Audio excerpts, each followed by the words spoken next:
जरा सा भी तरस नहीं आता तुम्हें उस पर। माँ प्लीज, ये सब बातें आप मुझसे ना ही करो तो बेहतर होगा। 2 दिन बाद आज हर्ष बहुत खुश होता है और उछलते हुए अपनी माँ के पास आता है। माँ मेरा रिजल्ट आ गया। देखिए मैंने अपनी पूरी क्लास में टॉप किया है। तू मुझे क्यों माँ बुला रहा है? मैं तेरी माँ नहीं हूँ, समझा? अरे क्यों डांट रही है बच्चे को? माँ ही तो है तू उसकी। सगी माँ नहीं हूँ मैं इसकी, जो ये इस तरह बार बार मुझे माँ माँ बुलाता रहता है। ये सगी माँ कौन होती है?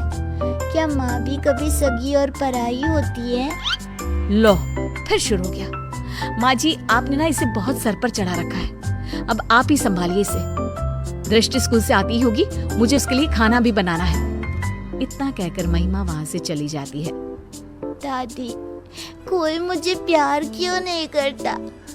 सब दीदी से ही क्यों प्यार करते हैं?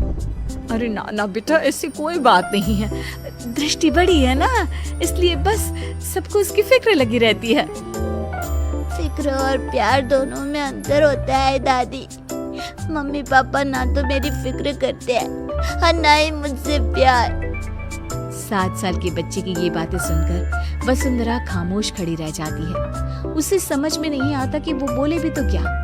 इतने में ही वहाँ दृष्टि भी आ जाती है। मम्मी पापा मुझसे प्यार इसलिए करते हैं क्योंकि मैं उनकी सगी बेटी हूँ और तुम्हें तो वो अनाथालय से उठा कर लाए हैं।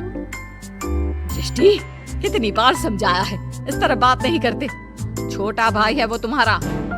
ये मेरा कोई भाई नहीं है। दीदी, मैं आपका सगा भाई नहीं हूँ, तो मेरा भी तो आप लोगों से कोई खून का रिश्ता नहीं है।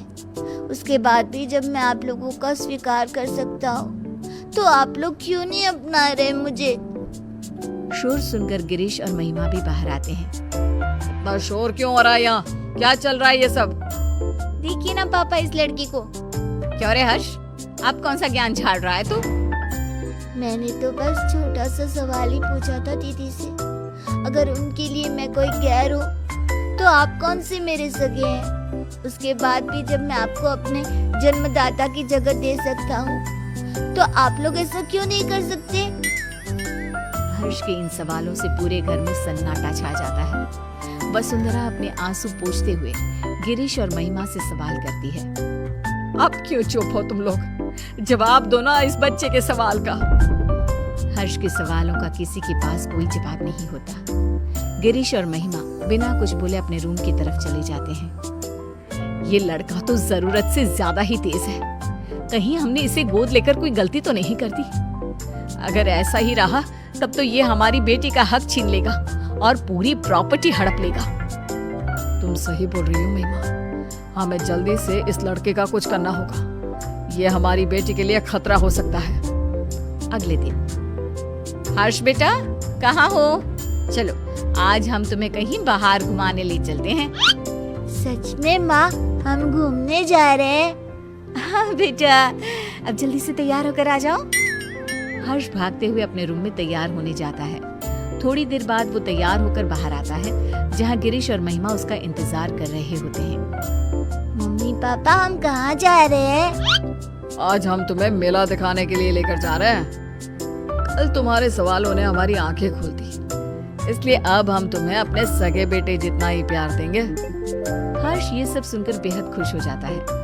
उसे लगने लगता है कि अब उसके बुरे दिन जा चुके हैं, लेकिन उसे कहाँ पता था कि उसकी किस्मत में आखिर आगे क्या लिखा है। वे सब मेले में पहुँच जाते हैं। हर्ष बेटा, झूला झूलोगे?